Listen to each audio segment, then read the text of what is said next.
Welcome, brothers and sisters from Westside. We are continuing our study of the patriarchs in Genesis chapters 12 through 50. We're in the story of Joseph now. And of course, it takes up the longest section of chapters in the book of Genesis that are given to any one person. Joseph's role is so integrally a part of the covenant that God had made with Abraham, because in Egypt, that's where the nation will truly grow to its great size and then be delivered later by Moses. And so we begin today in chapters 40 and 41. Since they're long chapters, or at least 41 is, we will break this up into two sections, and I'll do chapter 42 on Friday. All right, so we're considering, as we have said, the life of Joseph, and we want to begin by thinking about chapter 40. Of course, Egypt is where Joseph finds himself. So I've placed a map of Lower Egypt. Memphis, as you see on the Nile River, where before it spreads out into the three great tributaries that of course go into the Mediterranean Sea. There's Memphis. Memphis was a very strategic point. Was a long time place where the capital was ruled. Egypt was ruled. Remember that there was both lower and upper Egypt. So even though you might look north to south, if you look at that greater area in the little inset box, lower Egypt is considered where the fingers are toward the Mediterranean Sea. That's where, of course, the water dumps. The water proceeds from the higher end, which is what is called Upper Egypt. And in Upper Egypt, there is Thebes. And Thebes is one of the chief places where Egypt was also ruled from. The kingdoms, without going to a lot of Egyptian history, were united before this time. And so Upper and Lower Egypt are often referred to, the double crown of the Pharaoh, the red crown and the white crown that you often will see in some of the paintings. Was one represented the lower and the other represented the upper, and they were combined. Most likely, it is in this area where Joseph finds himself, and in Memphis, where the rulership would have been at the time that we are looking at in the Middle Kingdom. So we come to the story of the cupbearer and the baker. And of course, these are two important and valued officials in any courts ruling, because they have such a close contact with the king. They're feeding him. Cupbearer became more than just one who bore the wine cup, as we'll see, to give to any king. In fact, many times, if you would think, a coup could be by poisoning certain kings, and we know that through history. Claudius, for instance, was probably poisoned by his wife in the Roman Empire. And so that would be a very, very trustworthy position, but also fraught with the danger that he could be bought out and promise something greater, and then, of course, poison the reigning monarch. Often, what a cupbearer would do is drink from the cup that the Pharaoh was about to drink from before Pharaoh actually drank from it, to prove that there was no poison. And the same would be true for who provided the food, the baker, which not only baked goods, but probably all that came from the kitchen, as we would say. And so, a couple of things to show you on the right. There is a painting from the royal cupbearer. I'll not pronounce his name, but the Pharaoh is one that we know, Mentuhotep II. And this is probably the Pharaoh that came a couple of Pharaohs removed from the Exodus itself, the Exodus being earlier than this, 1312 being more into the time of the Judges. But nonetheless, you see in the painting, the guy on the left is holding a bowl out, and that bowl is being offered to the Pharaoh. And so this was the royal tomb. On the left hand side, you have a picture of a fellow that I found online who had gone to the Met Museum in New York City when they had their ancient Egypt transformed, the Middle Kingdom, which is the time period we are in, something from 2000 to 1650 BC, which falls Joseph right in the middle of that. And he's holding something that was in the gift shop. And he said, I saw this basket, presumably meant to look like something from the time period. You'll know that it's a triple basket, what will be described in the very story that we are reading. And they would be very common for men and women. We have paintings of that, to carry those baskets on their heads. So I just wanted to show you a couple of pictures of what we are going to be looking at. So it says to us in chapter 40, verse 5, that one night they both dreamed. They've been thrown into that prison, remember, and it probably is the best prison where the captain of the guard, which would, of course, probably be Potiphar. We don't have any reason to believe there's been a change. Remember, that's what he was described as, being captain of the guards, where the best prisoner, or rather the king's prisoners, are put. So it would have the best facilities. The picture is not actually accurate. Joseph is shown standing and he's shaven, you'll notice, and that's something we'll learn in the story that he had to do before he could enter the Egyptians' presence. The Egyptians were generally clean shaven, as it shows both of these high officials being. The pharaohs were often clean shaven. The fake beard that they also often had when they were sitting on their throne is exactly that. It was a fake beard. The Semitic peoples that Joseph came from would often, very often, very likely wear beards. So I just wanted to point that out. You remember that as they are troubled about the dreams that they both had dreamed in one night, Joseph says to them, "Do not interpretations belong to God?" And it's interesting to us. He didn't have to necessarily state that to still believe that God had given him interpretations, but it would seem that he's trying to indicate to these pagan unbelievers in the true and living God that there is a living God who can answer prayers. Daniel will later have even a more exquisite statement about that in chapter 2, 26 through 30. And Deuteronomy 18 will, of course, forbid divination and all kinds of soothsaying and any kinds of ways that people would do by demonic means to interpret dreams. Remember that Laban had earlier said that he had received by divination that Joseph had, rather that Jacob had blessed his life. But God will forbid his people from that, for God is the revealer of truth, and the living and only true and living God can do that. So the chief cupbearer tells Joseph his dream. There were, as in the picture, there was a grapevine that came forth, and it budded and brought forth fruit, and there were three branches, we presumably with fruit on all of them. And Pharaoh's cup was in the cupbearer's hand, and he took the grapes, and pressing them, the juice flowed into the cup, and then he handed the cup to Pharaoh. And so he's disturbed by that. Obviously, he doesn't. It's not a clear understanding of what does this reference. But Joseph, after he says, "Do not interpretations belong to God," he says to him, the three branches equal 3 days. In 3 days, Pharaoh will lift up your head. And that is a phrase that means you will be exalted back to your position. Now, that same phrase is going to be used in the baker's dream, but it's going to have very different meanings. It's going to have more literal meaning. Here it has the meaning of somebody's head being lifted up, bowed in despair, lifted back up to be exalted to their previous position. Now, we don't know, to go back to the idea of how Joseph interpreted dreams. How did Joseph know that God was going to give an interpretation to him? Was he acting by faith? He just seems to move in such sure confidence that it seems almost like God had already, by revelation, said to him in some means, by vision or otherwise, that we have no privy to in the scriptures, that this power from God was going to be granted to him. But whether that's the case, whether he just launched out in blind faith, as we would say, in the hope that God did that, but nonetheless, it just seems like he moves with such confidence that God will answer the dreams. And so the chief baker, taking great courage then, seeing that that being troubled by their dreams, that there had been a very positive outcome to the cupbearer, he tells his dream, and that he was carrying foodstuffs to the Pharaoh, and in the uppermost basket, the top basket, there were all kinds of baked goods, but that the birds had descended on them and they were eating out of them.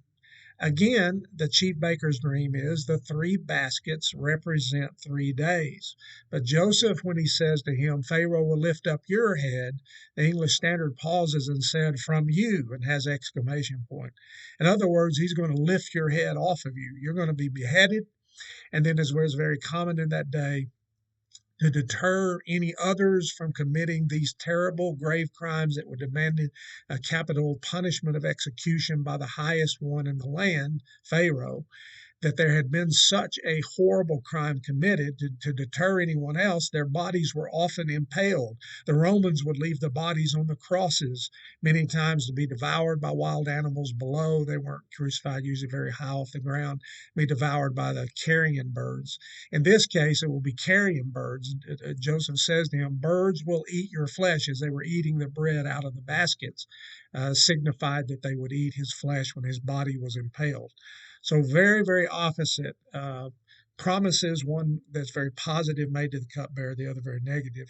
And then it tells us in verses 20 through 23 that on the third day, as Joseph had interpreted them, the very thing happened.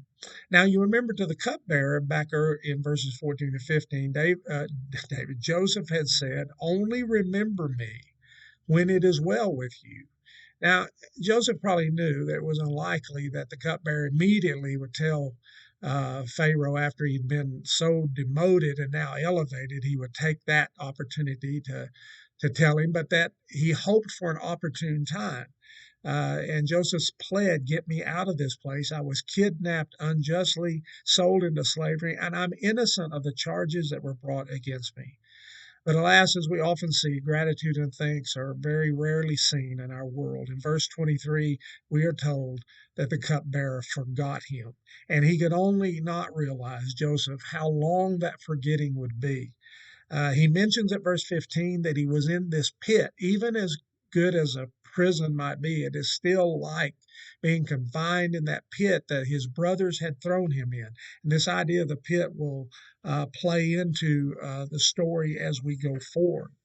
And so we are told next that after 2 whole years, think of that, the butler forgot him for 2 whole years. I can only imagine the despondency and frustration of Joseph as he realizes days went into weeks and weeks into months, and then a whole year goes by, and then almost a whole another year. Finally, the 2 years go by, that he had believed that he would never have any help from the chief cupbearer, that he completely forgotten this unknown Hebrew slave that had been confined to prison.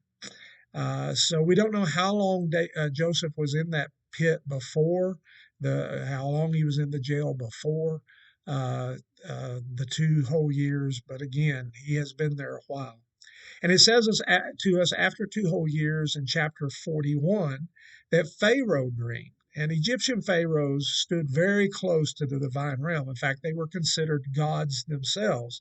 And so they're often credited in the ancient or Oriental text, the Egyptian text, of having revelatory dreams. And of course, their magicians and so forth would interpret them.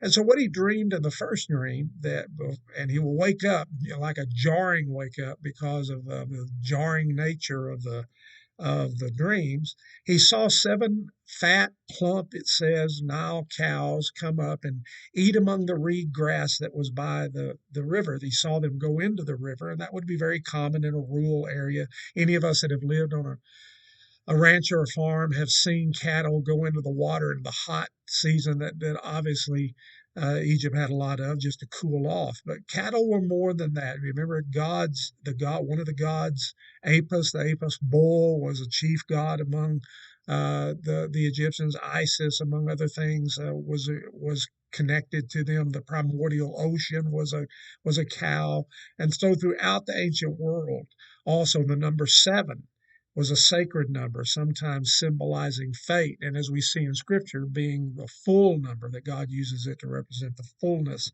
of something. And so these 7, as depicted in that dream, just awful looking, ugly, thin, you can imagine their bones showing as they are in the picture, come up, ugly, thin cattle eat up. They eat the 7 attractive plump cows. And what we don't learn in this little bit of the story of the dream is that verse 21, Pharaoh says that after eating the fat cows, when he's telling Joseph the dream, he said they didn't look any better. They don't get any better after they have eaten up the fat cows. And then it says the jarring dream awoke Pharaoh, and then he went back to sleep. And he dreamed a second dream of 7 ears of grain plump and good. We are told, yet the thin and blighted ones on the right of the picture, blighted by the east wind, and to this day, that east wind can come in off the desert and has a name, both in Arabic and in ancient Egyptian, whether it would wither every green thing. Remember that God will use that sort of thing later in the Exodus, and it swallowed these blighted ears. Also eat the 7 plump ears, just like we saw in the cattle. Again, the jarring nature of it, and Pharaoh awakes. And so we can imagine that when he wakes in the morning, it says in verse 7 and 8 that he was troubled, his spirit was troubled. And he called for the magicians of Egypt, of course, and all the wise men, the best and the brightest men, as we would say, in the kingdom, and nothing. They could offer him nothing in trying to interpret the dreams. And as we can rightly understand, no pagan was going to interpret a dream that came from the true and the living God. Only his true messenger or prophet would do that. And so then we are told that the cupbearer remembered. He said, I remember, I have forgotten my offense. And does he mean the offense of forgetting Joseph or the offense when he was in prison? But he describes Joseph as a young Hebrew, a servant that interpreted our dreams. And so I keep saying David, I apologize. Joseph in verses 14 through 16 is called immediately, and he has to change his clothes, of course, into something more fitting coming before Pharaoh and shave himself. And this is not because, like a lot of us have done during the COVID time, and we didn't shave. But again, as I said to you earlier, Egyptians were clean shaven. The Pharaoh were often clean shaven, even though picture you have there, the beard on the bottom of the Pharaoh often was a fake beard that was placed on their faces. Semitic men who were in Canaan, the Canaanites, and from whom Joseph came from, would have worn beards. So most likely why that is the case. So he's brought in before Pharaoh. He retells, Pharaoh does, verses 17 through 24, his dreams. And then, of course, uh, Joseph tells him, "It is not in me." When Pharaoh brings him before him, God will give Pharaoh an answer, and he uses the name El because that would have been the common terminology that even Pharaoh would have understood. Though Pharaoh's not going to come to believe in Yahweh or convert to believing in the one and true living God, will believe in, since he believes in polytheism and a multiple gods, then Joseph's God can be one among many to him. But El would have been the more likely word that you would pick to deal with someone like a polytheistic unbeliever like Pharaoh. And so when he answers him, he says, the dreams of Pharaoh are one. Even though you've dreamed two very different things, they really are talking about one thing. And God has revealed what he's about to do. Twice more in verse 28 and verse 32. Again, Joseph will iterate that about God determining and telling Pharaoh what he is about to accomplish. And so what he tells him is that the 7 plump cattle, the 7 plump ears, represent 7 years of plenty that will come on the land. There will be great abundance. But then the 7 lean and ugly cattle and the 7 blighted ears of grain represent 7 years of famine. And here's how bad the famine will be. In verse 30, it says, all the plenty will be forgotten. The famine is going to be so severe and will swallow up, just as they swallowed up in the dreams, those plump cattle and plump ears. They were no better. Remember, they look no better because the famine will be so severe that no one will remember the 7 years of the great plenty. It will be so bad to have a famine last that long. And then he tells him at verse 32 that the doubling of Pharaoh's dreams, the fact that he tells him 2 times the same kind of dream, means that it's fixed by God. That God is, in verses 33 through 34, shortly to bring this to pass. And so Joseph gives advice. He says, you need to act. You need to appoint a chief administrator who will collect 1/5 of all the crops in the land of Egypt everywhere from everyone. You can imagine all the barons and noblemen and all their estates, and everywhere grain would be grown by anyone. Will collect 1/5 of it and bring it in and store it and build storage places to house it so that the land can survive then in the famine. And he uses a very, very uh, powerful word. He says, so that the food shall be a reserve, in verse 36, so that the land may not perish through famine. And the word perish there is the word cut off. And we've seen that word cut off before. Remember that if somebody refused to be circumcised, remember it being a part of that sacred covenant that God made, Yahweh made with the Israelites. If a male refused rather to be circumcised, he was to be cut off from his people. And that meant the judgment of death. So Joseph is saying basically, this is not a judgment. The famine's not a judgment. Rather, it's a means by which God will get his people down to Egypt and then protect them there, and they can grow into the nation separate, because the Egyptians would have nothing to do with those foreigners. So separate and apart, they can grow into a holy nation unto him in that place, and not be intermarried, as we've seen the terrible problem among the Canaanites. And so if go back to the point he makes to Pharaoh, if you don't do this, then the warning is you will be cut off, you will perish. And so we are told that the proposal pleases Pharaoh and all of his servants. And he says, who can we find among all of our men who have the Spirit of God in him? Now, that's not to be understood that he has converted to Yahwehism. In fact, the English Standard footnote says gods, that you have the Spirit of the gods in it.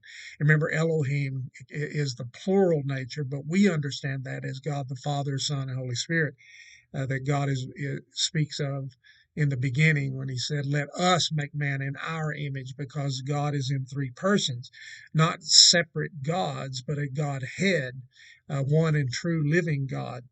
And yet the polytheism of the Pharaoh and of the Egyptians is the way that he's referencing it. But Pharaoh is acknowledging that there's no one like Joseph, and if God grants you all of this, in uninterpreted dreams, then he'll grant you to have the wisdom to know what to do. So he sets him over his house. Pharaoh means the great house. So he sets him over not only as chief steward of his own house, to be the prime minister, basically, to the king. Only the king, Pharaoh, is greater than Joseph in the land, and I have set you over all the land of Egypt. So wherever Pharaoh went, or rather Joseph went, he would carry Pharaoh's authority. And he took the signet ring, the sign of his reign. Remember, we saw last week with Judah that they would roll it out, but we know later that kings had a ring, and that same kind of emblem would be engraven in a ring, so that when they pressed it into wax, pressed it into clay, it would have a picture or writing, and that would symbolize the signature, like we do with our hand and ink. And it would symbolize the signature and therefore the right and the authority and the power of Pharaoh. And he took it off his hand and put it onto the hand of Joseph. Garments of fine linen, a gold chain around his neck, and a second chariot where he was taken out, and everyone was told to bow the knee before. We're told at verse 46 that Joseph was 30 years old when he came to power. So all those years, he was 17 when he came into captivity. 13 years have passed, and we don't know how long. He was 28 when, of course, he interpreted the baker and the butler's dream, or the cupbearer's dream. But how much longer he had been in the prison and then in Potiphar, that 13 years makes up the totality of that. And we are told next that Joseph stored up grain, verses 47 through 49, like the sand of the sea. And it's interesting that that uses the same terminology of the covenantal language, where God promises Abraham that your descendants will be like the sand on the sea or the stars of the heavens. The very next verses, it's interesting, tell us about Joseph's own sons, Manasseh and Ephraim, who will become two of the very largest tribes, and in the case of Ephraim, very influential tribes of Israel. So there is sort of a veiled connection there between the sand of the sea and the covenant language, and then Joseph's own sons. But I wanted to show you some things that have been discovered in archaeology in Egypt. Not very long ago, the University of Chicago, which is the Oriental Institute there, which is where all of our main work is done in America is done in the Bible lands, as we would call them. Back in 2008, this shows an archaeological dig of, and the title of that, where I've given you the at the bottom of the screen where you can find it. Archaeologists find silos and administration center from an early Egyptian city. And these things are found more than just this once. And what I wanted to indicate to you is it would be a very common thing to amass the grain. And particularly would that have been the case after the great famine that you can imagine that would live in the memory, just like you think about living in the memory of us as the destruction of World War II, and why the continuation of us having a powerful military in the United States, even though none of it, we're rapidly seeing the death of the last World War II veterans, but it still resonates with us. We continue to have a powerful military so that we will never encounter someone more powerful in order to take away the freedom of freedom loving peoples. And the same kind of thing you can imagine. There would have been always a storing of grain after this matter. Here is another example of a drawing that comes from an Egyptian tomb of granaries that were at Thebes. Remember, one of the rulers. The topmost one shows you the conical shape of them with the seeds all indicated there. At the bottom, that they would climb a ladder. They would carry these big baskets on their shoulders and then climb up the ladders and dump the grain into them. A lot of times, models are found in Egyptian tombs, and here happens to be a very crude model of a mud kind of crate that shows the kind of silos that were depicted in that picture of a granary about 2000 BC. That's the beginning of the Middle Kingdom time, of which Joseph is a part, about midway in, about 1850, about is when Joseph is.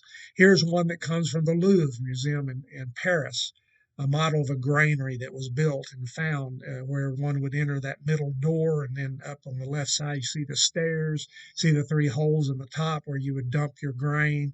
And then the windows, you can see kind of a board slid into the very left hand by the staircase where you would pull that up finally if you wanted to start getting grain out. Sometimes those things were at the bottom. You would pull them out and then grain would come out on the floor, and you would just begin to scoop it up and use it then and bring it out of the granary. But these were common granaries that were found in the land of Egypt. And so it says that Joseph quit numbering. There is so much grain that is put up in the years of the abundance that Joseph quit even measuring it, keeping records of how much was stashed away. And in those plentiful years, then, we are told at verses 50 and 52 that two sons were born to Joseph. The first he named Manasseh, which means God has made me forget both his family and his affliction. And that is the common theme that runs in both of the names that he names his sons, and that is the affliction that he has gone through, the terrible suffering. And God has made me forget. Manasseh sounds like made me forget. And then Ephraim, God has made me fruitful in the land of my affliction. And again, that God had blessed him, just as the covenant said, I will bless those that bless you. Even though Joseph is the son of Jacob and not one of the patriarchs that it's passed through, he's still integral to that story. And God, of course, blesses Joseph immensely, making him second in command of Egypt. All of that to bring about the salvation of his family physically, and then to ensure that they can grow into a mighty nation. And so we are told then, set up at the very end of that chapter 41, verse 57, that all the earth came to Egypt to Joseph to buy grain. And the reason was the famine wasn't just in Egypt, but was throughout the whole earth. That is, the world that was known at that time. So we can imagine all over that Mediterranean world, and maybe even on up into Mesopotamia, that the famine was terrible and that peoples came, especially from Canaan, where, of course, Joseph's family is, Jacob and his brothers, and that sets up the next chapter. So we will record chapter 42 on Friday and put that out for you. Thank you for listening today.